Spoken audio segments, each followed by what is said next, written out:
Good afternoon, guys, and welcome back to the Purpose Fitness Times Nutrition podcast. Today we're up to episode 16, and we're joined with Joshy Andrews. Hey guys, my name is Josh. I'm down here with Jared. He actually asked me this morning if I can come down and hit it up, and I'm excited. It's been good. I'm not turning it down anything, so I'm excited. We've got some cool questions here today. We got some awesome ones from Instagram as well, so we're happy to answer them for you guys and sort of give you a bit of an insight of what I'm all about, and sort of where I'm from, and like I said, just give you a fantastic insight, and we'll just vibe with it. Yeah, so guys, so Joshy's here on the Gold Coast. I met Josh at World Gym Ashmore. He just sort of popped out of nowhere in the middle of my prep. I was quite embarrassed to stand next to the big guy, and I still am today. Makes it look like a dwarf. Turn sideways. So we got Josh in the studio today. Josh is heading to prep with my coach as well, Logan Robson. Yeah. So we're excited to have Josh aboard, who's also just become a part of Hostile Sups, which we'll talk a little bit more of as his sponsorship. But no, we're excited. So Josh just sort of come out of nowhere, and we're going to talk about how he's gone from 0 to 100 real quick. So as he said, we've got a few questions from the Instagram, so let's get into it. Yeah, let's go. So Josh, do you want to tell the viewers a little bit about where you sort of came from, where you sort of started, from origin of birth to your moves, and the whole life story. Yeah, give it all. From child to here. All right, so look, originally I'm from Sydney, so I moved up to Gold Coast a couple of years ago, and it's been a fantastic ride. So look, before that, I used to be a track athlete. So I used to be a sprinter. I was blessed with good genetics for running. I was very, very fast. We used to specialize in 100 and 200 meters. So that was sort of my jam. I found sort of my little calling in life, but it also got me into training very, very early and very, very young. But it also surrounded me with people who gave me a great deal of motivation. So I was surrounded by fantastic coaches, American coaches, a lot of people with a lot of time invested. So it was a very a very humbling experience, but also you sort of learn to be appreciative of and learn motivation from an early age of what it took to be an athlete. And look, obviously that never ended up going anywhere. It's just sort of something that we do early in life, and that might have not been my calling, but it definitely got me into training and enjoying like I said, that whole process of what it was to endure pain. And it was sort of the coach that I had, he was almost like a second dad to me. My dad is fantastic, like my family is fantastic, but he was so invested, and we would spend all our time together. And it was amazing to have someone, 40 years younger than you at that time, just be like a bro. We were such good mates, and it was just an excellent learning experience to draw from, and to be out there in the rain and to have someone stand there and yell at you in a way that you would understand you, but just a motivating way. It was something. It's almost like gets to you emotionally, because it was such a strong part of where I draw that from. So that's sort of where I started, and we got into the gym. Actually, he used to get me into the weights when I was young. When I was 15, I think, I went to the gym, and that was really cool. So who wouldn't, I always had a little bit of muscle. I always had good legs. Like I was the kid in school, in kindergarten, who could barely cross their legs because they had calves. So it was wicked, bro. It was so weird. You can thank your genetics. Thank your parents. Thank you, mum and dad. So I won't get up my training. It's all genetics. So dad's a freak of nature. If he was a bodybuilder, he would have been by far better than I would have ever been. He's a little short, little dude, but leaner than life itself, with the deepest cuts you've ever seen, and never lifted a weight in his life. It's retarded, with big ass bicep peaks and stuff. It was crazy. So I always drew that as that was my Superman. Was my dad. So we got into the gym, and Dad would take me down there, and I'd be the young guy. Dad would spot me and do all this sort of stuff. And we had a little program, which was great. And I used to enjoy it. We loved it. It was that time for me and Dad to share after his work, and he worked for himself, so he would work all day and still have time to take me down there.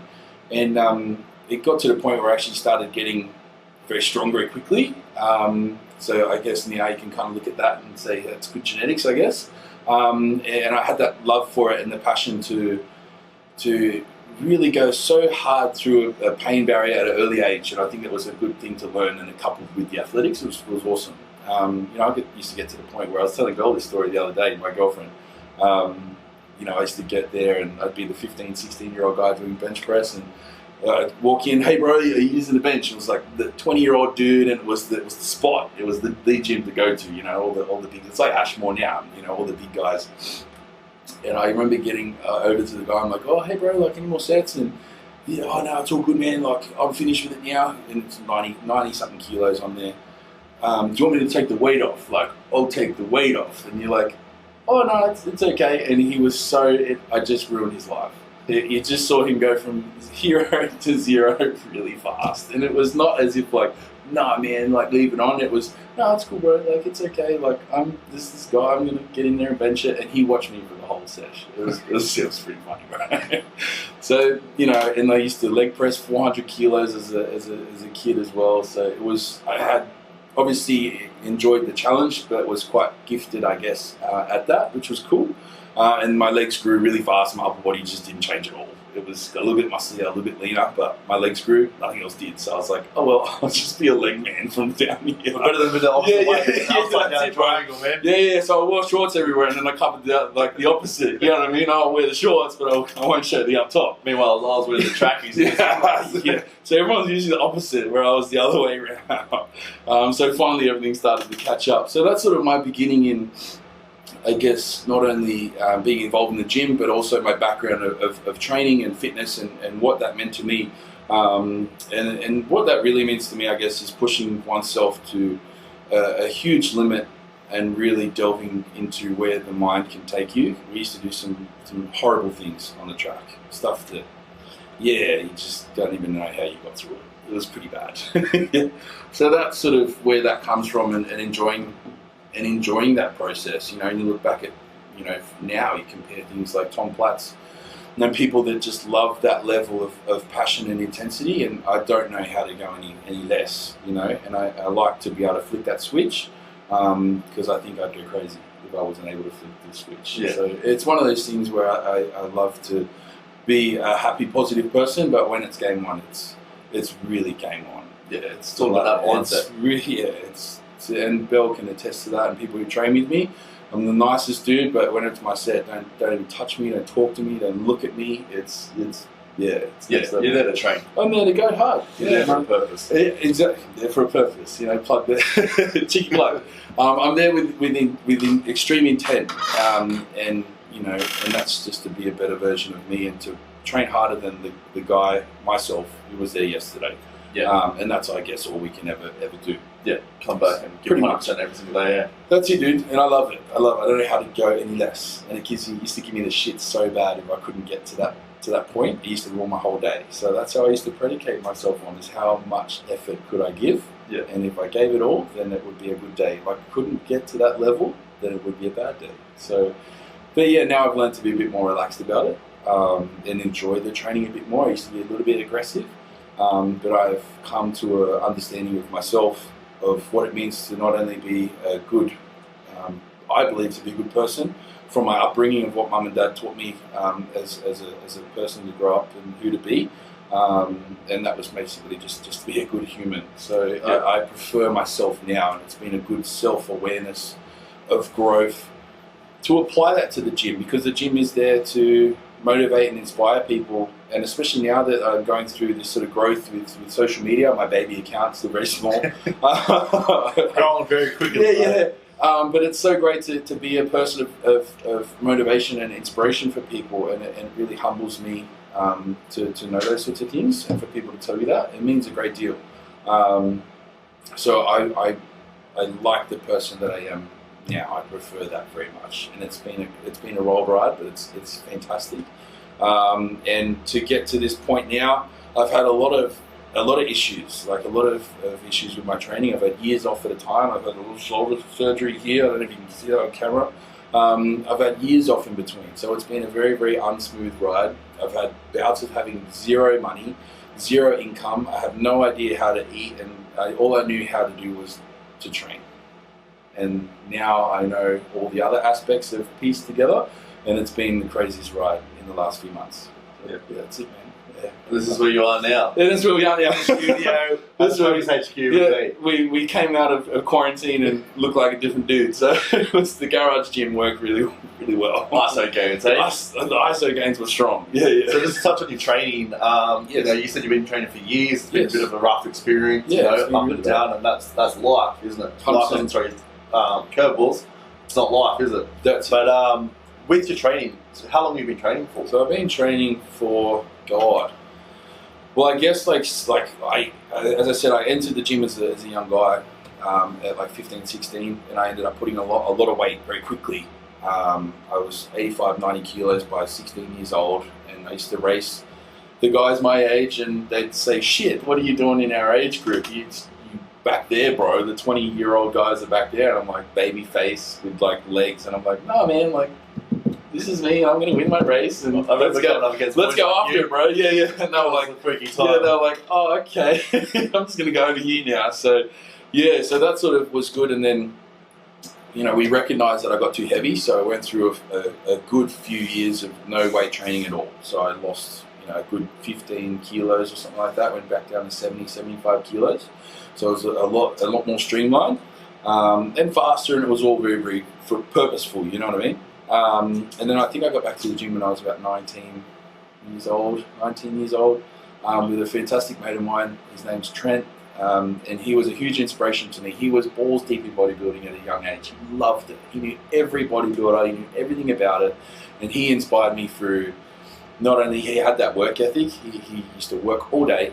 I used to work a very easy job. I worked at a sub shop, so I had a very cruisy time of it. You know what I mean? I was around that all the time. I could eat my food. I could take the subs and learn that sort of stuff, but I had no concept. And he would teach me, or tell me what he would be eating, and he was right into it. And I sort of just straight over the head. I'm like, "Let's go train, bro. Whatever. I'll eat some food and be fine." You know. So yeah, he got me right into it. We used to talk all day about bodybuilding, and we got to the point where we would train at local gym, and then we were like, "No, we want to be motivated and inspired." So we used to drive half an hour, 40 minutes to Penrith World Gym. So we would drive to the World Gym to be around all the big guys and in that atmosphere, and that was awesome, man. It was like being on the yard. It was pretty rough. Yeah, people used to come in, people get bashed up with baseball bats around you and stuff, and you just go, "I'm not looking. I just keep doing my set, man." Western Sydney boy. Yeah. It was pretty rough. Yeah, it was great. It was cool, you know. So I'd say I'm 27 now.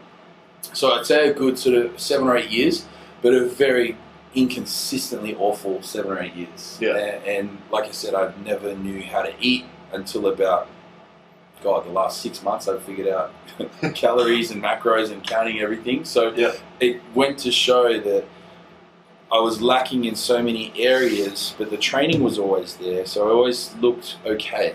I always looked fairly good, I would say.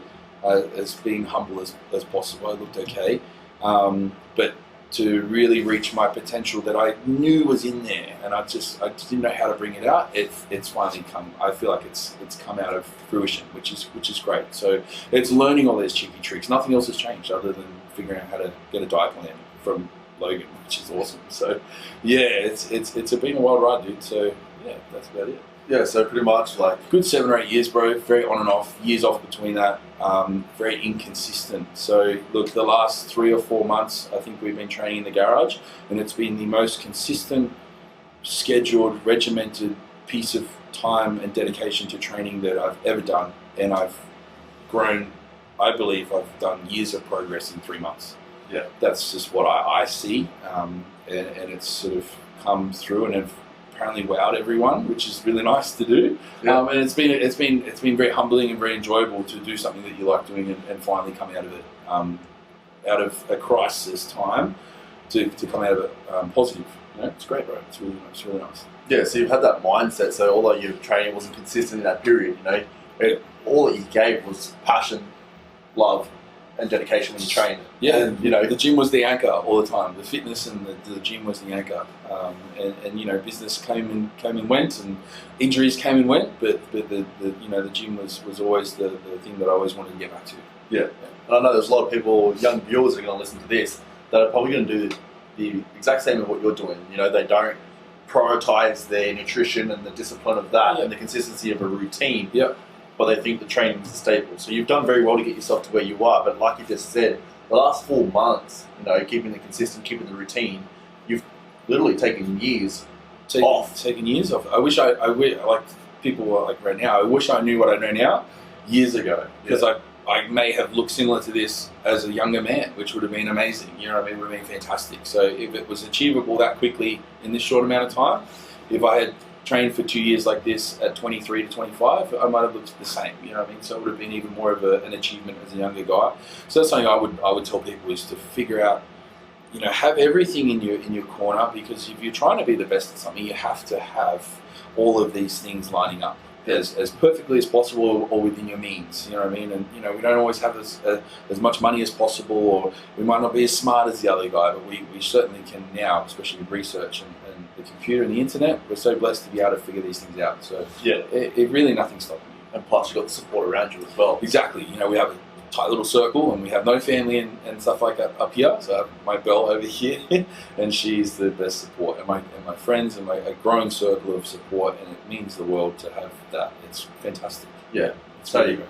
you believe small circles are better than large crowds? Small circles, mate. Yeah, we keep everyone at arm's length, and we only let the special people in. That's for sure. We've been through the ringer with that, and that's another thing I would tell people: keep the circle very, very small, because those people in that circle, they'll chop their life and give it to you very, very quickly, and you can't buy that shit. So it means that, and even the sport itself, bodybuilding is very selfish, isolation type of lifestyle. It's the only sport in the world that is a 24-hour sport. It's horrifically. As much as I love it, I hate it. Well, I think I hated it for so many years. I hated it for so many years because it was such a negative thing. I treated it negatively. I looked at it negatively. I looked at people around me in the gym negatively. But I think now it's become a beautiful experience to be able to share, and like I said, share and motivate, and enjoy going to the gym and giving it all that I can, rather than having the pressure on me. You know what I mean? And I think if you have that stress, that you could be the best. You have all your circles lined up, but if the stress is on you, and no one is more stressful than to one's own self than yourself. You're not going to get anywhere. So just enjoy the ride, man. Enjoy the shit. That negative mindset that you felt about that industry, I feel like a lot of people are still carrying that with them today. Once you become at a competitive level, which you're about to entail, hopefully, that's where that negative feedback comes from. Yes. So with that negative mindset that you felt for years, do you feel like society, people that weren't involved in the bodybuilding, or as well as people in the bodybuilding, gave it that poor name and that poor mindset? I think so. I used to call myself and Belle the most unfitnessy fitness people you could ever come across, and I kind of liked that, because I felt that I had a negative connotation towards what I saw people do. Not only around me, but at the expos and stuff like that. I refused to go to the expos and all those sorts of things. And it wasn't because I wasn't famous and I didn't have the attention. I just didn't like it. You know what I mean? I didn't like what I saw, and I didn't like everyone parading around trying to be better than everybody else. It's not helping anyone by doing that. So you can lift people up. That's what I believe it needs to be about, because we're all on a different journey. We've all got different genetics. I'm never going to be Ronnie Coleman, but I might be the best version of me that I can be, which is all I can ask for. You know what I mean? So, and negative connotations as well, like people walking down the street. Personally, I never really suffered from that too much. Obviously, you get the comment every now and then of people having a stab at you. You just laugh it off, But mainly, it sort of stemmed down to, as I was saying earlier, to Jared, guys, was when I worked at the supplement shop. Half the shop was supplements. So I'd have to appease to the bodybuilders and all the big guys, and kind of put the chameleon act on. And then over here, I would have to talk to the guy, like the little old ladies buying the vitamins and stuff like that. So you really had to chameleon and appease to both people coming in, but you were basically just a smile with some muscles. So it's better to be a nice guy and to be approachable, is you appease to everyone in life. You know what I mean? And I feel like Belle and I can still go to a lot of places, and everyone is met with admirable eyes and things like that. So it's so nice to be looked at and admired, but also approached positively, rather than like, oh, look at that, it's scary, or it's not nice, or whatever. I don't feel like I'm that big that's scary, but in terms of people interpreting that, Yeah. I think that now that it's become a more popular thing, I think there's so many positive influences out there, but there is still a lot of people that I come past in life that are very negative in this sport. You know what I mean? Yeah, exactly. And they don't treat it like they should. They've got all the eyes on them. They've got everything going for them. They're in high places. Enjoy that shit, man. Be humble about it. You've got it all going for you. You got what I wanted for a long time and worked for a long time, and I still don't have it, and I'm positive now. Why can't you be positive? Yeah, Bring don't us up, appreciate it. man. Or like, just motivate people, or tell them how to be better. Don't tell them false information. Like, I don't understand. It doesn't. I don't understand, and I say I don't understand because it doesn't sit with my mantra of who I am. So I say I don't understand. It just doesn't agree with me. So that's why I don't understand it, because it doesn't make sense. Yeah. At all. Yeah, no, it's better to be a better person than to not be. You know? You win. And, Yeah, you don't win friends with style. Yeah, you win friends with a smile, but so it's good. Yeah, exactly. But yeah, no, I 100% agree. And obviously, being in the industry myself, you know, working with a lot of athletes, comes across a lot of big business people as well. You know, ego is one of the biggest things in the industry that often kills them. Yeah, and the people I look up to are always successful people, and they always are the nicest, most approachable people. And I've always said that if I ever were to be successful, I would want to be an approachable, nice person that would inspire more people to do that, or to act like that, or to even take 1% of it away to change themselves. There's nothing better than that. Than, you know, at the same time, you kind of have to not care under the scrutiny of so many people either looking at you, and people are obviously say negative comments. So one thing a saying that I like to say that I feel like everyone should adopt, especially in the social media life where everyone expects things. Yeah. They expect to be admired, and they expect to have likes and comments. I don't expect Things for free all I the don't time. expect shit. I'd be the first one to put money up to pay for something. You know what I mean? And I don't expect anything at all. And like, we got charged to go to the gym the other day, even though originally it was free, and then they started charging us. I was like, no worries, dude. It does not bother me at all. I don't care. It is what it is. A couple bucks, it's fine. You know. So one saying like that I was getting back to was, people don't have to say anything at all. So anything they do say, just be so grateful that they did say anything. You know what I mean? So if it's positive, then that's excellent. You know, like, how great that someone you don't even know is wishing you well and supporting you in your corner. That's unbelievable on any corner of the earth. And if it's negative, then I treat that just as well, because if I didn't get a negative comment and I didn't get any comments at all, well, then I didn't even start anything worth commenting on. You know what I mean? So and my YouTube, like, you guys can tear me apart on YouTube. I'm just a weird dude. I don't care. But I had a guy comment some negative stuff, and I embraced it, man. And he didn't comment back. It's fine, whatever. But I embraced it. I said, thank you for commenting, whether that's positive or negative. It means so much to me that it reminds me that I started something that I was never going to do and never be comfortable enough that I thought I would ever do. And I think that's a big thing that people need to remember, is people don't have to say shit. So anything that they do say, it's fantastic. Yeah. Take it with open arms, man. So Yeah, and as you continue to level up, you will obviously find people that will just hate you and just like what you do for that reason. Yeah. People hate on other success, bro. so 100%. you've got to embrace it along the journey. And I find a lot of people, you know, they get scared of even trying because they're scared of that fear of people hating them. That's life. You're going to come across people that don't like you all the time, but I'm the most perfectionist, OCD. Like, I sit here and try to make the paper straight. You know what I mean? So I get everything is like, I overanalyze everything, and I think that's good for my training, because I try and perfect everything to the best that I can do, and I think that comes through in my form and how I act in the gym, because it's something I have self-control over. But I was very petrified of what people would say all the time, and it held me back from doing things. I didn't post on Instagram for like 2 or 3 years before this. My profile was non-existent. I did not do anything, guys. Like, I didn't care for it. And today's day, obviously, day and age, you got to be sort of irrelevant, relevant, I guess. Yeah. But I don't care anymore. You know, I'm here to have fun, and I know who I am, and I know that I'm a happy dude who likes to take the piss out of himself and not take it too seriously. So and then look, you can learn from the Eminem movie. I think anyway. The guy won the rap battle because he took the piss out of himself. No one can say anything bad. If you're the first person to take a stab and it's lighthearted, what is anyone going to say? Yeah, exactly. You can't say anything. You got to enjoy life. You cannot bring me down because I've already done it in a happy, positive way that I know who I am. So it's all good. Yeah. Say what you want. I know a lot of there's a few other boys that I look up to in Australia who are also big boys in the industry, and all they do is breathe positivity, and you vibe with it. Yep. Something is negative or all about them or up themselves, you take a step back. But people that are always giving and caring and down to earth. It's if you can inspire and motivate one person, you've done your job, and that's Exactly. what I say all the time as well. So, and look, that guy who you're saying, all these guys, you might not want to look like them. You might not want to be a bodybuilder. You might just want to lose some weight. You're overweight. You're not healthy, but you can appreciate the mindset and the lifestyle that person leads. Yeah. You know what I mean? So there's things to be admirable about being a good person, other than the sport they play or the business they have. If they're a good dude, they're a good dude, man. Yeah, exactly. So just to move on from that, we've also had some more questions through.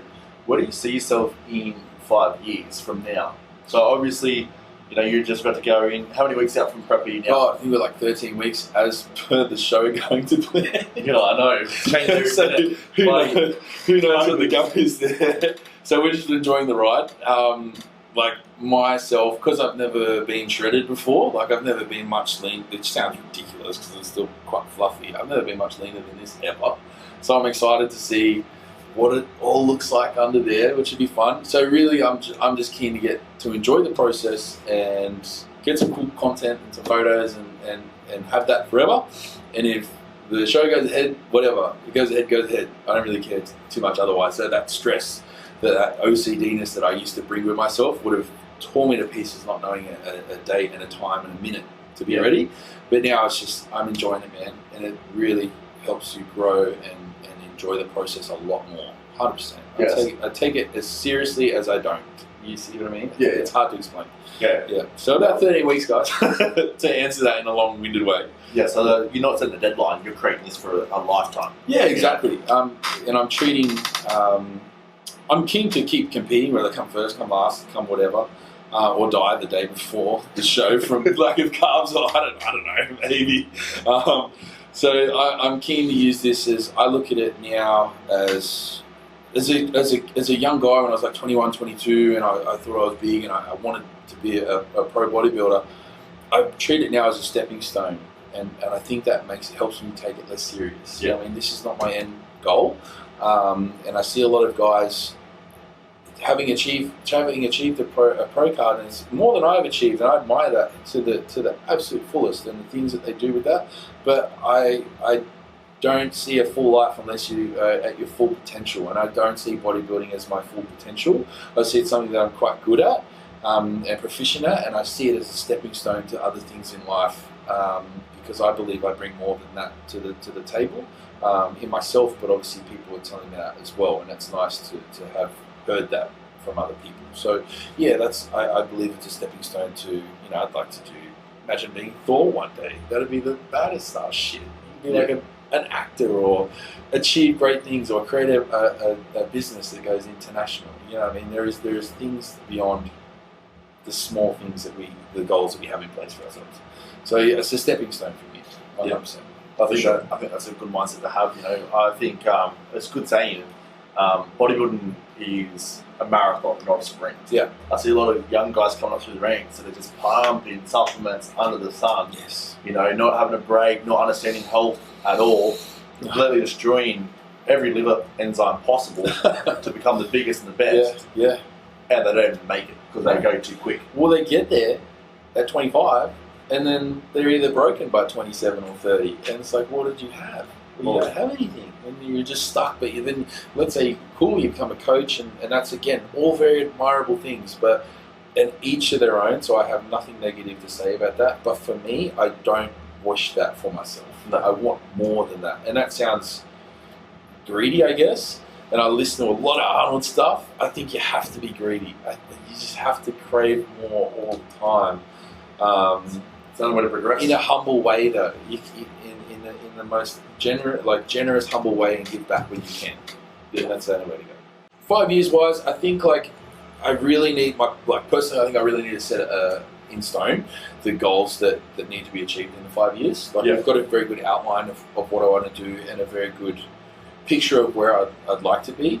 But they need to be set in stone, they need to be written down, and they need to be looked at every day. And that's something that I manifest well if it's consistently in the brain and in the mind. You know, all this sort of stuff is coming out of nowhere, you know what I mean? Because I can't plan any of this sort of things. And it's been very exciting to have that thrusted upon myself. And I feel like from being a weird little awkward dude that I am, usually I would sort of say no to something like this because I feel like I overthink it too much. Yeah. But I've learned in myself that there are too many opportunities in life missed by not just jumping and grabbing it by the balls.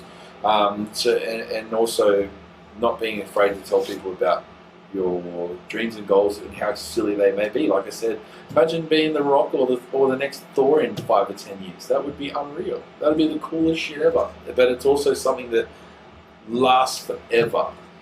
I remember a quote that I read a while ago was, a man dies twice. The first time is when they put him in the ground. The second time is the last time someone says his name. And that's a big deal, because if you can leave an impact in this world forever, then that's you've made your stamp.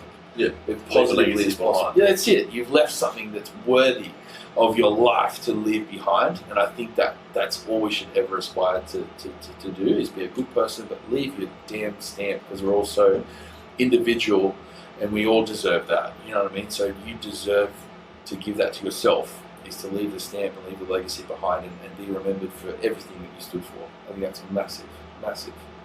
Yeah, for sure. Yeah, it's huge if you can hit that legacy. Yeah. You won't be around to hear about it, but Yeah. your kids will maybe one day. That's it, man. That's it. If you could be like an Arnie poster on the wall, you know, unfortunately one day Arnie won't be with us, but he'll be a poster on a wall of a young teen getting into the gym forever. Yeah, and the legacy will live on. And again, the movie star and all the rest of it, the legacy will live on. So Yeah, so that's the culture, that's for sure. that's it, bro. That's it.